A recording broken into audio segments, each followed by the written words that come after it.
Okay, thank you very much for the participation. We are going to start the English medium weekly discussion, maybe 1 hour. We have the appointed topic, our traditional one.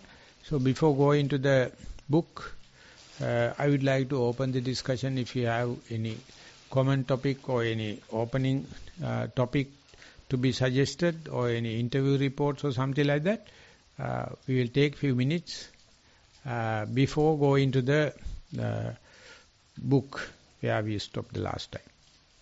Avtara Swamin Wahanse. Yeah. Hondai. Yeah, there is one report we have received to present at your permission. Yes, please. Yes. Yeah. Meditation report. Today I did walking meditation for half an hour. Today I noticed that my feet were quite cold. I also noticed that I was walking slower than I normally did. However, as I walked, the speed of my walking would change quite often. Today I got distracted a few times by thoughts and sensations in my body. When I walked, the middle part of my foot never touched the ground. The front part of my foot touched the ground before the back part. During my meditation, I tried my best to point my head in a suitable direction. I feel as though this may have limited my ability to focus on the feet. After this, I did sitting meditation for 30 minutes.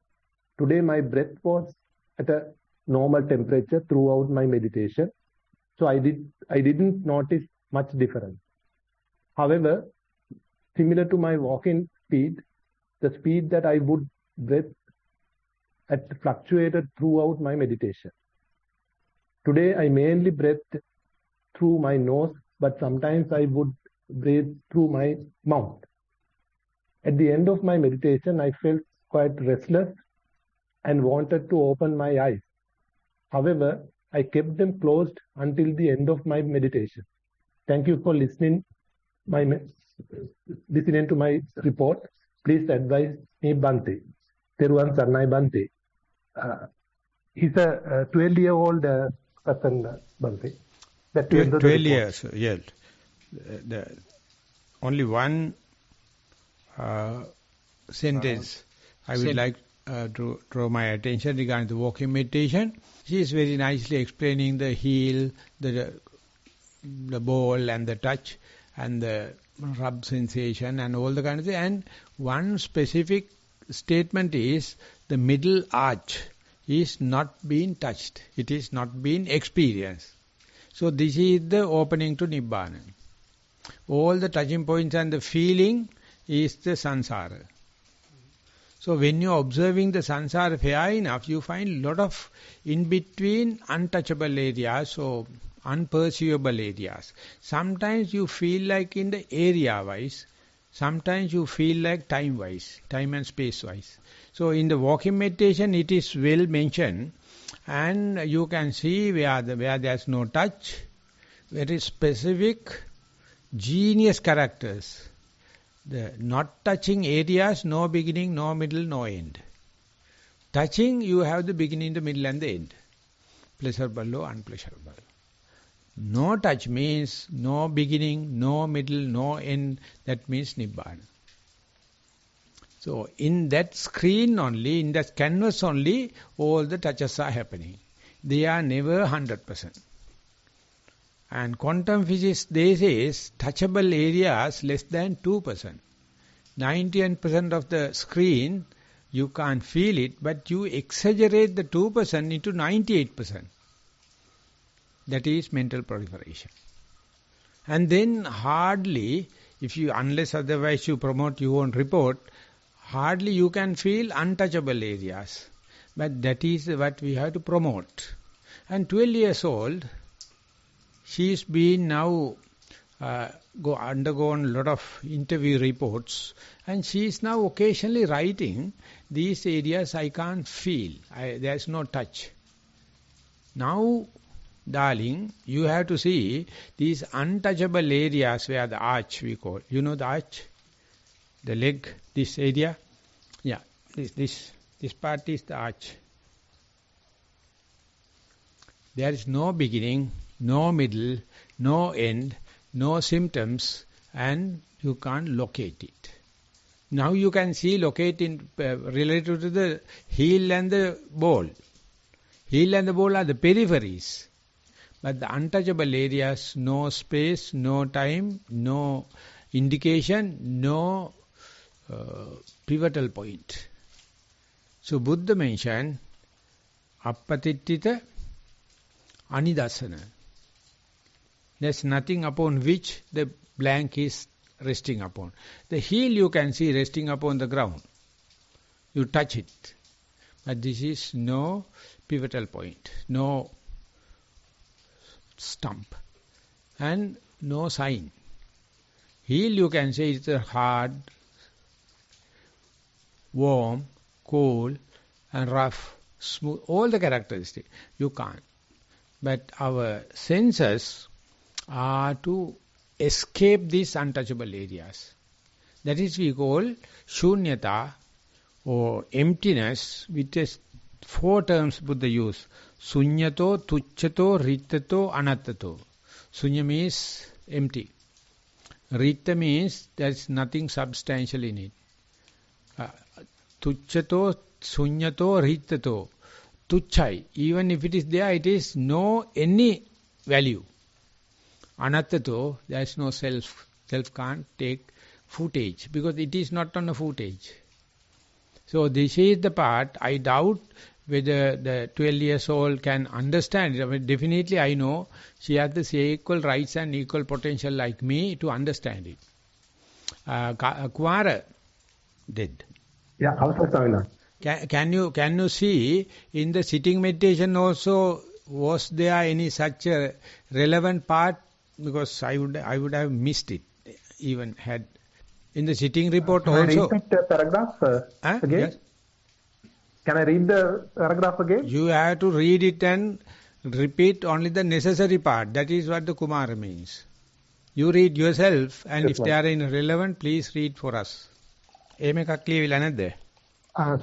there's one call, however, similar, what he says is, so I didn't note his temperature, that my breath was at a normal temperature throughout the meditation. Yeah, that is the so touchable part. Yeah, that is one part. And after that, what he says is, however, similar to my walking speed, the speed that I would breathe had fluctuated throughout my meditation. Please repeat it. Today, my breath was at a normal temperature throughout the meditation. So, I didn't notice much difference. However, similar to my walking speed, the speed that I would breathe had fluctuated throughout my meditation. What fluctuations he is talking about? The screen or meditation as a flux? Fluctuated the breath, I suppose. Yeah, so breath can be appeared as a fluctuation or flux, or breathing is happening in the screen of flux. That is not clear. You have anything to? Yes. Speed of the breath? Yeah, that means the breath is taking another shape, another manner. It is like a wave, it's like a silver line, it's like a vibration. So, breathing can be happen in the fluctuating screen, or breath itself appear like a fluctuation, or speed appear like a wave, or like a dot lines, or dust, or whatever. That is the way the breath is evolving. It's going into different shapes. Earlier it was like a smooth thread like. Can be changed. That maybe I am imagining. But very clear in the walking meditation, there is a part with respect to the touchable part, not touching. And she has specifically spared one sentence. That's the brighter side of the report. So the breathing is not, would have gone but not explained. So I would like to know this, our participants, do you have any comments about this 12 years old, about the report? Swaminatha, I just was wondering how would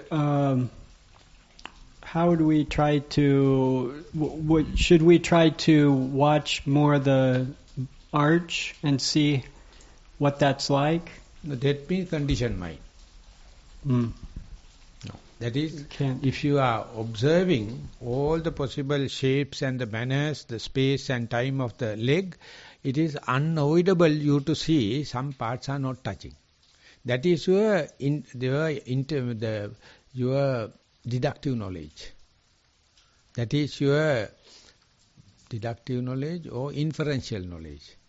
That is you are born with. When you are looking at this wall, you can see it is not smooth. So there are some patches and there are some black spots. But you see it is it's a yellow color, no problem. But there are some patches. So when I was sitting on assembly in the school, I am in the front in my class. All must be beside. And sometimes we play our school anthem. So I just gaze at the wall. And I sometimes I see one dot and it's disappearing, yellow happened, again the dot happened, again disappearing, then I think what happened to me? Sometimes I see the dot, sometimes not seeing. When it is not seen, I imagine wall is white. And when I see the dot, I see one spot. And I am looking at about 5 minutes. And thing gets hazy and again the dot happened. Again this thing happened. So I thought I am crazy. And one day when I become 40 years old, I told Venerable Jnanaram. Sometimes I am walking, I can remember exactly each and every junction, each and every person, something we are eating or something like that. Sometimes I come back, I stop and look at backward and that part I don't know. I have walked and I have not seen that tree. It's a prominent tree. I have not seen that house. I have not taken that bin. What happened? So I feel like that memory is cheating me. So exactly, so when I am telling on the 40th birthday, 1992, he told, you'd have meditated last life also. I understand gaps in my memory. And that is a bad thing for education. You can't remember what the teacher is telling. Other parts are yes. But remembered, anchored, I can repeat. So my family members are very bright. They are very good memory. But moment you see untouchable, no memory, you are very thorough. That is not a no experience, it's an experience. That experience is the way out to the Nibbana. So you have to study what is available, what is impinging. But one day you will understand it is not 100%.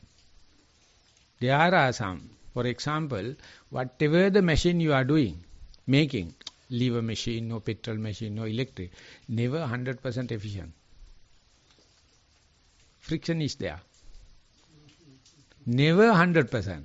So bloody fools send ball racers to the space and see when the ball race is turning, in the space, they can experience 100% efficiency. Because this is working under the gravity. Ball racers, ball is not round. The Ball racer? You don't know. You are a fool. American. Yes, of course. Roller racer, ball, how do you say? Bearing? Oh, bearing? Bearing? Like a ball bearing. Ball bearing, roller bearing? Metal. Yeah. This ball is never round in the gravity. They want to send it to space and to get the 100% efficiency. Bloody fool, you can't run a car in the space. But as far as you are in gravity, as far as you have tanha, you can't see. 100% impossible. 100% efficient. The bloody fools are making it is efficient, more and more 100%. Never. I mean, rough people make it 70%, German may take it 80%, Japan may make it 90%, but no one is 100%. Impossible. Likewise, when you keep your hand, apply a paint, keep it in a flat place, you can see the hand, the lines. Yeah. That is because they are not touching. And if you have carvings on the walls and the rock, What the people do it is put a paint and put a paper and smear it. And then the paper take, you can see all the carvings. That's how the negative and the positive is working in the photography. So when you see the negative in your photos, earlier we used to have Kodak films and all that, now it is gone. And there you can see you appear like a ghost. Have you seen negative? Yes. Then that is why you became a monk. That's why you renounce the world, because you appear like yourself as a ghost. The negatives are positive, positives are negative. Then you get the positive and they are very beautiful and makeup and everything. So Buddha is asking to see the positive and see it is being developed from a negative. Understand? Understand? No, in the Kodak films, have you seen negative? Yes, I have. Negative is giving a positive. You are developing into the positive. You get the photo. Yes. But the cameraman, the studio is keeping the negative. If you go again, they can make another positive. Whenever negative is put into certain situation and it become a positive, that is silonitrate. Negative is silonitrate. This is positive. This is how Schrödinger mentioned. Schrödinger energy waves will collapse into matter when the consciousness interacted. Negative is make a positive once the studio man made the jugglery, and then you get your photos. He make that photos out of a negative. Not in electronic age. I am talking about the 40 years ago. Everything coming from a negative. Our senses do not know how to tackle negative. It appears like a destructive, nihilistic. But everything positive is coming from negative. So after a while you look at the positive thorough enough that you see there are signs in the positive about the negative. It carries some anicca dukkha anatta, 3 signata. People wanted to see positive, but each and every positive is having impermanent, suffering and non-self character. Once you see, you cannot not to see. You never not to see. Because it's such a insight you develop. Once you see every positive thing is a camouflage, makeup, gloss over, painting, by painted upon a screen. If the painting is attractive, you can't see the screen. But screen, without screen, Buddha says, you can't paint. Am I too much? No, Swaminanda, it's very interesting, this... So seeing, well, we look at anything and there's so many details, but if you were to see the negative of that, it would look like that white thing would look black, and the dark things would look white. Yeah. But we want to see the positive. We tend to go towards the positive, the details. It reminds me, I heard somebody giving a meditation instruction to beginners, and he said, if we're too smart, then it's very hard to meditate. But, I've heard you also say, don't be too smart, because we get attracted to all the details. But today, not the meditators, masters are too smart. Completely conditioning disciples. All the meditation masters on the earth, they are conditioning disciples to see this and see that and see this. They go and say, yes, Bhante, I see it. I see my eye consciousness. I see my eye sensitivity. I see my ear. I see the sound waves. Bloody fools. Because the masters are too smart. Conditioning. That is the one disproved by Robertson, writing I can't remember the name. He disproved the transcendental meditation. These mantras and everything is bullshit. Relaxation response.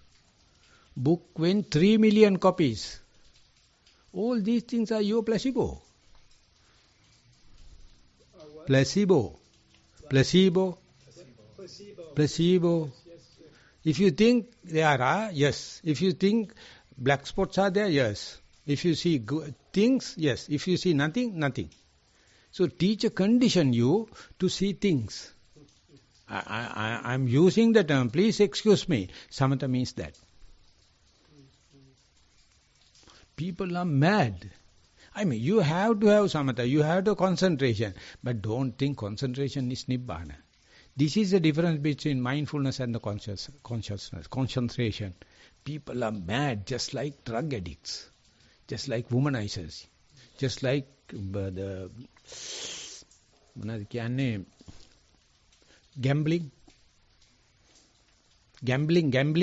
Exactly the same. You are gamble with your own life. In America, gambling is free for the original Americans. Singapore, originals, Singaporean has to pay $500. For foreign, it is free. In Australia, they give doll to the aboriginals to drink and die. They are all drunkard. With enough money given, I think something similar happening in little bit in New Zealand. But Maoris are little brainy. They are little brainy.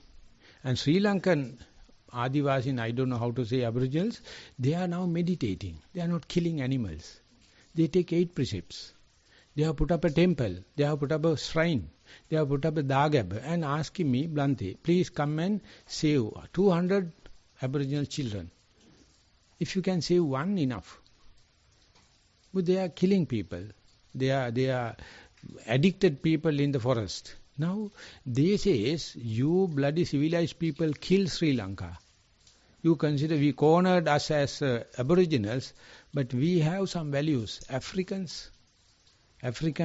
wizards, they had the whole knowledge. Everyone killed. For the sake of civilization. But they had some kind of a knowledge. They are also living. They are also happy. They are also in the pleasure principle. But they preserve the nature. They try to understand what maybe we are dying. We are not keeping anything science. But the present civilization, you see, wherever you go, you put science. Shit. The Aboriginals, when they are living, hardly any science, because they are just living, adapting to the present situation, live in a cave. If someone died, he leave the cave. But present people, they can't leave their house because it's such an investment. So that is how we have to come back again to our original knowledge, where it can see. It's called very beautiful name in Japanese culture. When a ceramic ware, we have marks, the splits. How do you call it?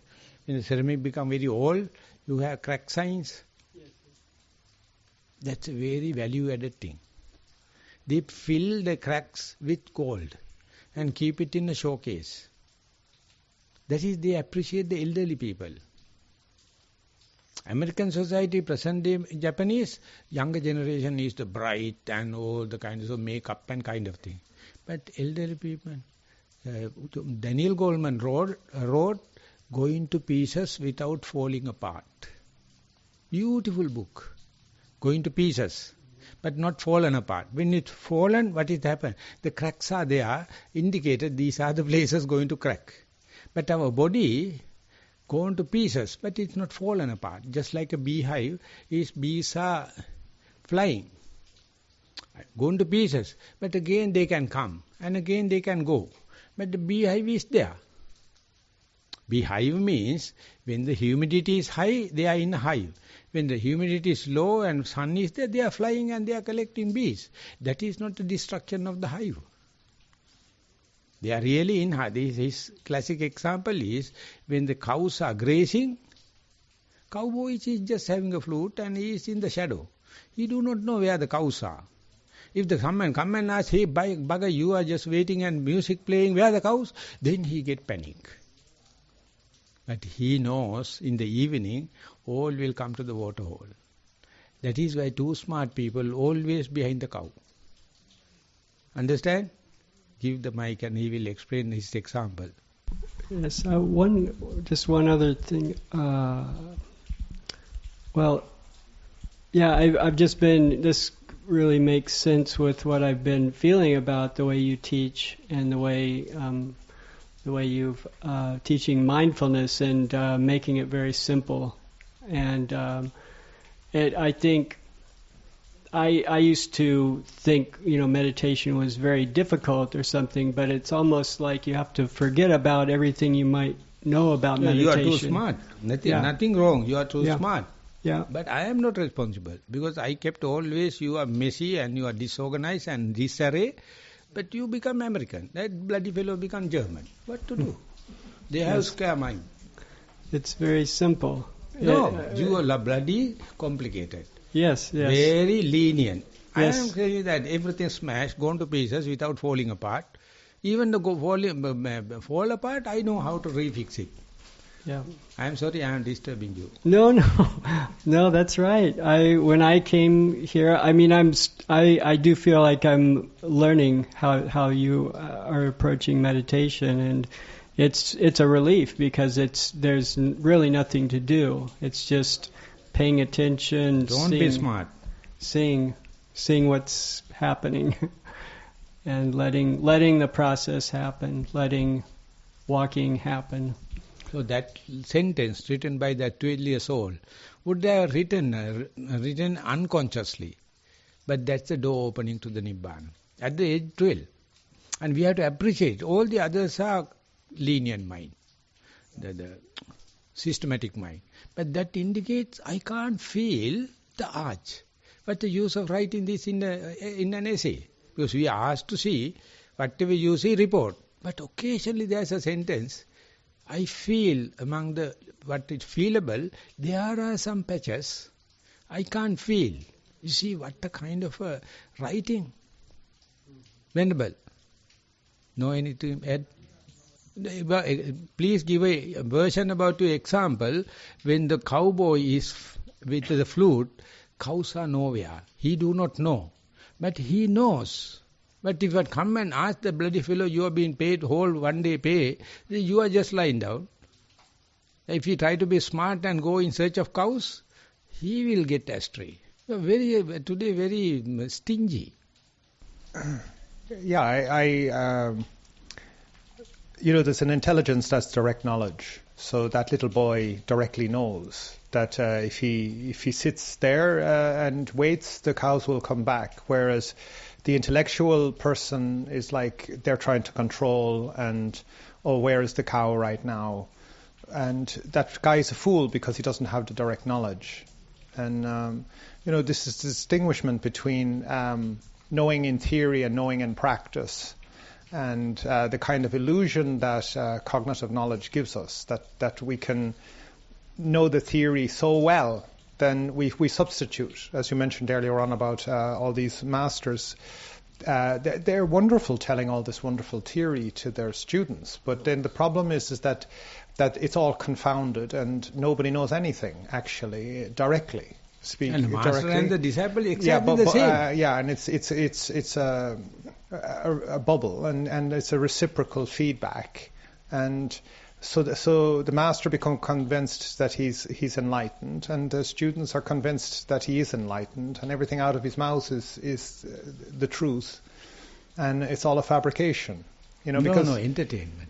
Well, entertainment. Entertainment, yes. Exactly. Generally, don't say fabrication, that is your terminology. You're correct. It's an entertainment because what they're really after is that they are an entertainer, and what they're seeking is attention.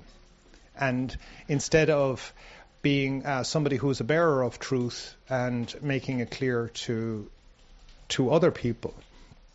So yes, you're right. They're an entertainer who seeks attention, and that's the transaction that's happening. That's the cause of psychopaths and the psychopaths. That's the cause of the psychopaths and the co-psychopaths. Exactly. Yes, that's the transaction right there. And so that's to be experienced again. And it's very interesting how it's those glimpses out of the corner of your eye that kind of, or that silent speech that arises in the mind when you're walking, of where you have that insight. As you said about the arch of the foot, it's a kind of an insight. you could say it's deductive reasoning, like you talked about the negative of the image, but it's more than that. It's an insight. You know it's true, like the little boy, again, knows it's true that the cows will definitely come out of the forest for a drink in the evening. Why? Because that's the behavior. That's what it is to be a cow, and in that place, and he knows that to be true. So he has a direct contact with knowledge and truth in its own way. He can't explain it. He can't articulate it like some professor on cows. But then the professor on cows is a fool. Professor of a cow is a cow. Well, no, it's a fool, and because he knows the theory of everything and the practice of nothing. Cows. Yeah, the practice of nothing, right? So anyway, maybe we can start with the Sutta Nipada. You are running too much. You try to be a smart. You try to be entertainer. I don't allow. I am telling. When the cows are not seen, that's the time only cows are grazing. If you are behind the cow, if you are tying and pulling, they can't graze. If the bees are not in the beehive, that means they are collecting pollens. They are not to present yes and no, head counts and bloody shits. They are no. Because the climate is good, they are gone. So one will say, oh, okay, what a desperate thing, not a single bee at the hive. And not a single cow near the cowboy. So this is the way, more you meditate in Vipassana, at the beginning you have a lot of sounds, concrete matter. Then it fades into feelings. Still the matter represented by feelings, so waves and vibrations and dust like. And then it be a sign, sanya. And then you feel like make out of that. If it is not this, I have to create. If it is available, I have to say anicca dukkha anatta. All these are fabrications. And the vijnana is very happy because all the fools are at work. Vijnana can have its own mansion. So therefore, when there is nothing, let the mindfulness to run. Just to egolessness to run. Don't try to be egotistic. Don't try to explain it. Then that means cowboy is chasing behind the cows. The cows can't graze. The man is behind. So let them run. Presently, all the younger children are being misused by parents and the teachers. They are always behind. When they were children, they have done all the mad things. Lucky enough, their grandparents never poke fingers into the boys. Presently, that is not the only reason, I know. But boys and girls, they don't unconcerned, parents are committing suicide. And I know number of families, father is don't concern, mother is too much concerned. Mother and father fighting, divorce about the bad behavior of the child. Father says what to do. You have to tolerate it. Mother says, no, you are callous, you don't have humanity, you don't have compassion, our own child, you only can do it, I am a female. He says, just shut up, just wait. This is the way. The mother has no simple 1% tolerance. Father says, more than expected tolerance. He don't care. So this is the phenomena. And again, high tension go to the female side, mother side. Such a bearing, such a tension, such a hysteria in the families and in the companies and in the temples and in the monasteries. It's a cancer. I am not telling about this to the beginner. I am telling the beginner, see the left, not the left and see that his stiffness, tension, movements and everything. When it's come up to the certain level, then cascading starts. What is the cascading? You see lot of spots. Unperceivable. It is not a negative. It is not a bad sign of the mindfulness. It is anicca, dukkha, anatta. That's the three signata. But our mind has the fear. It sees my mind, it only sees the negative part and the cracks and all the kind of things. So if you don't see it, you will consider this world as perfect, but the world is never perfect. It's camouflage, it is a gloss over. Just see the canvas, not the picture. If anyone is having any comments, I will come. Otherwise, I will invite Venerable to go ahead with our traditional sutta. Okay, so the Buddha continues in this verse from the Sutta Nipada, and he goes, one should not delight in the old, one should not form a liking for the new, one should not sorrow over what is diminishing, one should not be attached to an attraction. So here the Buddha is telling us to not delight in the old, meaning the past. And one should not form a liking for the new, meaning be fantasizing or lost into the future, or kind of fabrication, like thinking imaginative thoughts. So this is liking for the new. One should not sorrow over what is diminishing. So if we're very detailed in our observation of the present moment, we will see that everything is diminishing. It is anicca, anatta, and dukkha. So it is impermanent. And when we see impermanence, we can perceive that impermanence as falling away or diminishing. So when we watch the breath very carefully, it is arising. So that's like it is new. It is present. And then it is diminishing. It can appear as old. And in this diminishment, we experience a sense of loss. And that loss is registered as sadness. And if we can grieve properly, wholesomely, healthily, then the experience of diminishment, of things fading away, of things in decline or just passing on, dying off, we can experience these as just the way they really are. So this is very important because one should not be attached to an attraction. This attachment is that we fail to see that it is diminishing. We fail to see that it is impermanent.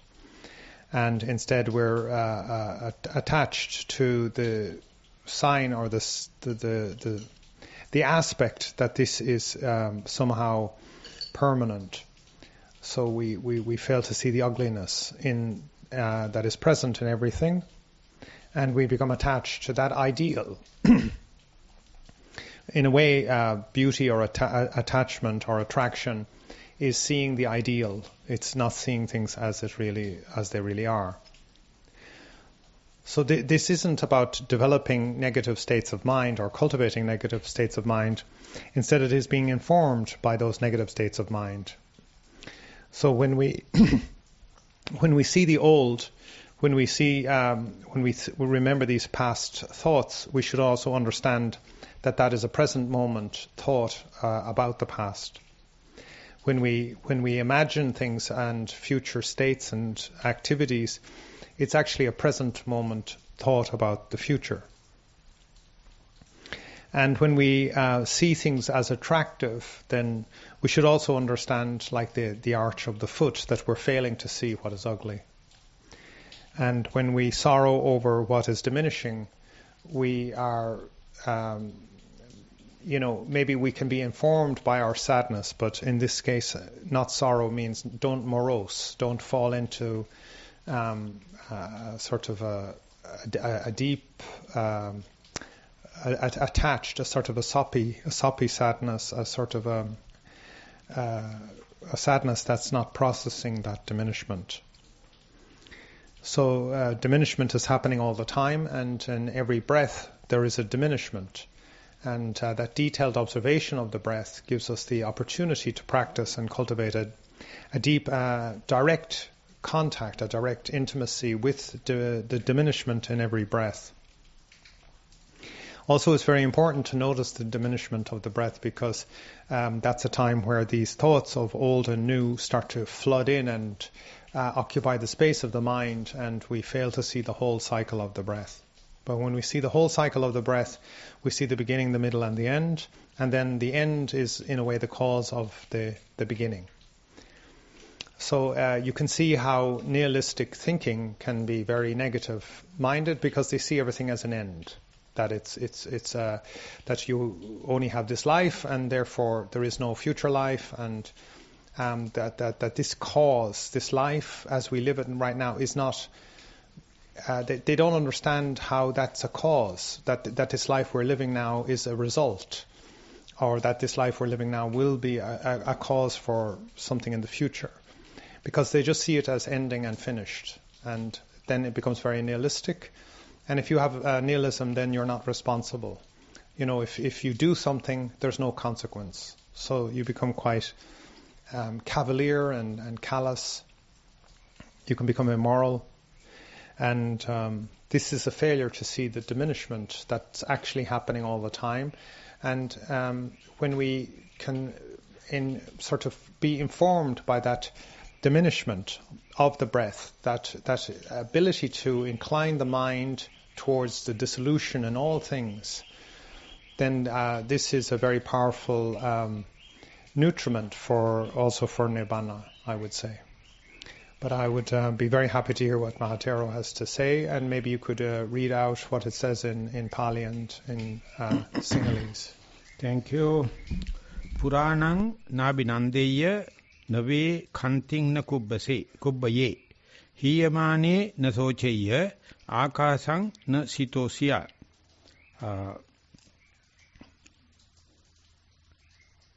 948. Do not be happy and delighted with the past materiality, past rupa, past corporeality. Do not be happy. Don't entertain the present, what you see, breath, the leg, the touch, and all the kind of thing. They are also passing. So don't be attached to it. It is a sign of mindfulness, but don't get attached into the each and every rupa, each and every materiality you see, corporeality you see. That's also not. Whenever they are fading off, don't regret. Whenever the breath is fading off, whenever the leg become passive, whenever become auto-piloting, whenever happen effortless, that means leg is there, touch is there, but it is not so clear, not so concrete, and it's just falling apart. When that happened, don't regret. Trusna Sankayata Akasha, the space you see in between cracks, that also have some kind of a tincture of desire or the existence. You see cracks, you see through the cracks, you see the space. Earlier you see the materiality, now materiality dissolved off and become particles like, and in between particles you see lot of space. You see the canvas. But canvas also, they also have some kind of a holding capacity, just like a gravity. You can't see it. Still you are in the existence. Even the space is having ego. Even if you slowly give up with the breath, slowly give up with the touch, slowly give up with your pain, everything, and then instead the space will appear. So you will be happy. Now the materiality gone and everything faded off, everything is, ceases to exist, and then you see I am achieved but still you have the space. That space itself is having the desire, the holding capacity, sustainability, the gravity. So therefore don't attach to that space also, because the Bahudhatika Sutta, the Buddha says, have or me, be, itself is a mental proliferation. I have ceases to exist, I am not there, also a mental proliferation. Exactly the same trick. You have the gross breath, or you have medium breath, or you have the subtle breath. Throughout, the ego is there. Even the space, ego is there. So therefore you have to be careful. Of course it is happy because you have developed the breath for longer time and you have ceases to exist, and when the cracks appears and the falling apart appears, and then you are bound to see the space. That means the cessation of the breath, or cessation of the leg, or cessation of your morsel you are eating, and you see cracks. When that happens, if you don't throw parties, still the ego is there. You have to be careful. Even the space, even the subtle breath, ego is undisturbed, full-fledged. If you're happy, thinking that I am a successful yogi, my breath disappeared, and I have no ego like you tend to make a statement. You are a fool. Still the space is there. Let me explain this. Repeat the translation of Bhikkhu Bodhi. Yes. One should not sorrow over what is diminishing. One should not be attached to an attraction. He uses attraction instead of gravity. Yeah. No, would you mind to read the whole stanza? I'll even read. There's a different translation I have by. No, Bhikkhu Bodhi is not to go for the past, not to enter in the present. One should not delight in the old. Yeah. One should not form a liking for the new. One should not sorrow over what is diminishing. One should not be attached to an attraction. Unattraction. No, to an attraction. And A-N or U-N? A-N.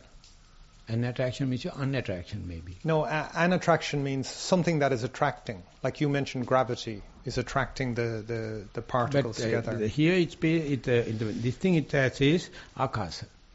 Yeah, Akasha is space, yeah. Space. It is not attractive. Normal people, they have fear of Akasha, fear of freedom. But this particular person developed kind of an attraction because Rupa disappeared, breath disappeared, now the space. That Bhikkhu Bodhi says it's an attraction. Yeah. But it is not every person. Some people have the fear of freedom. Yeah, it's like some people like loneliness. They have an attraction to loneliness. Yeah, that is aloneness and loneliness. Many people, aloneness is. Some people lonely. They go to the psychiatrist and says, I have nothing to hang over. It is lost. They have hysteria. So therefore, this statement don't cover the both.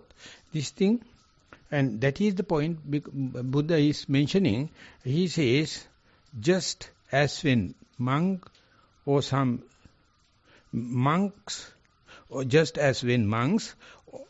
some hilltop, when rain is falling in the thick drops, that water coursing according to the slope fills the hillside cliffs and calms the gullies, these being filled up. That is not what I was. And it says, and then great rivers name and form with the consciousness of the sixfold sense sphere, with name and the form of contact with the sixfold sense sphere, feeling with the contact of the craving and the feeling, craving with the feeling, grasping the craving, becoming with grasping of birth, with becoming, of suffering with birth. And he keep on, maybe I have selected the wrong chapter, something related but very sharply mentioned. I am itself is a mental proliferation. I was itself is a mental proliferation. I will also will by mental proliferation. I am not there itself is a mental proliferation. I think I am not there because the breath disappeared. But still space is there, but ego is still anchoring. You don't know where. And you are very happy to say, I am enlightened, I have nothing, I am in the spaceless area. But still, you are claiming no self. That is also itself is a mental proliferation. Yeah, but Bhikkhu Bodhi is pointing towards something here, which is that I'm not attached to an attraction, meaning it's not about the particles, it's the space in between, as you're saying. So that is why not the Akasha. He is not talking about the Akasha. Yeah, he's not saying, even the other translation here also, he says he should not be attached to fascination. So they're talking about the space in between, but I mean, that's the problem in English. English doesn't, as you mentioned, doesn't handle negative at all, yeah. It doesn't handle... So the Akasha is not being well translated there. He says something attractive. So attractive may be matter or non-matter. Akasha or something. So he has not given equal treatment for that. So properly he has not translated. Can anyone tell another translation do you have? No, that's it. He should not be attached to fascination, or he should not be attached to an attraction. No, I am telling instead of Bhikkhu Bodhi, someone else. That's I forget his name. Okay. Right. Yeah, read it, please, yeah. No, some other authors, some other translators of this is going to say his explanation. Footnotes. Do you want me to read it, Swaminatha? Okay. So, one should not be attracted to an attraction. It is craving that is called attraction. For what reason is craving called attraction? Because of craving, one is attracted to form, feeling, consciousness, all the 5 aggregates, drawn toward it, grasps it, seizes upon it, and adheres to it. One is attracted to a destination, to a rebirth, to conception, to existence, to samsara, to the round. One is drawn toward it, grasps it, seizes upon it, and adheres to it. The last part. Have you mentioned, has he tried to mention about the Akasha? No. That means that translation is not touched him. Akasha is something that means ceases to exist. Materiality gone. The absence of materiality is called Akasha. Absence of Vayu, Tejo, Patavi, Apo. Absence of that is Akasha. Buddha says some people Akasha entertain as the development of the meditation, but still he is entrapped. Still the ego is there. That is very difficult because people happy. Akasha is a great achievement of the mindfulness, great achievement of the meditation, but still he can't see the hook. No, but what they're saying is that like fear, you're afraid of something, but anxiety is that you just have generalized fear. There's no object itself. So that's Akasha. It doesn't have an object. So that's the interpretation the commentary is taking, and Bhikkhu Bodhi is taking, and the other translators are taking. That you don't have a direct object, like an object of fear or So it's when you have attraction as the object itself. Like we will say, you can make mindfulness your object. Yeah. That is Akasha. You don't have an object, but mindfulness becomes the object itself. Mindfulness see nothing. No, you see mindfulness. You don't see the object of mindfulness. You see mindfulness. That is the one way of interpreting. Yeah. But that means he don't see Patavi, Apo, Tejo, Vayu. He sees mindfulness is sustaining. You don't see the object, but you see the mindfulness and you see consciousness. So in Buddha Gosacharya, he says, you are not only meditating on the object, you are meditating on your knowledge also. Knowledge means sati at that time. Like in Mahasi, they'll just say knowing. Yeah. Like that's, in a sense, that's Akasha. That is not sati. In knowing is knowledge. Yeah, that's what I mean. Not sati. Sati is still in between. It says you can develop, fabricate self with the Patavi, Apo, Tejo, Vayu. That's a normal. Yeah, but I'm just trying to understand the commentaries and the translators are taking Akasha to mean that it's referring directly to these mind states rather than the object. It's something without an object. That is point. Like anxiety is fear without an object of fear. Yeah, so that means the object disappeared, but mindfulness is sharp enough, giving the chance to the clear comprehension. It says, now I can see the clear comprehension. As to nothing, as nothing. It sees clear comprehension itself. So that is jnatancha, jnanancha, ubopi vipas. Jnata means what you know. Jnata means knowingness, knowing. It is very rare. Very rare people see the canvas with the picture or without the picture. They say canvas is just useless thing because no artist work is not there, artifact is not there. Even the artifact is there, you can see the canvas. If there is just blank canvas, still you can see. Because unsmeared, it's pure. But people see art work. But some people can see this, no one disturb this one, it's just pure. Buddha says, if you give a lump of clay, if you do nothing, you are not value added, it's not to make a pot or something. If you create a pot, it can break. But if you have a lump itself, that is not sankata, not made something. You are such a genius, you can do anything, but he do nothing. You just keep the lump as such. We can't. We can't. But what he's talking about is the obsessiveness of somebody who sees in every lump they see, they want to make it into something. It's this obsession where for you and me it's a lump, but for this person it's not a lump. They have to make it. Like I've seen it with addicts. I've seen addicts and they can be addicted to anything. It's very peculiar. And I was talking to one addict and he said he had this perfume and he was sniffing the perfume and he was sniffing it and sniffing it. And I said, why are you sniffing the perfume like this? And he said, it's amazing. I could be addicted to anything. It was this addictiveness. So that's what one should not be attached to an attraction. Like you find people and they're addicted to attraction. They're addicted to. They have to have the fashion or the music or something like that. It's this addiction side. It's not the object. It's the addiction itself. It's the attraction itself. It's called existence. The fascination. They're addictive. So it's craving itself. He's existing. He also knows that addiction is not his immediate will.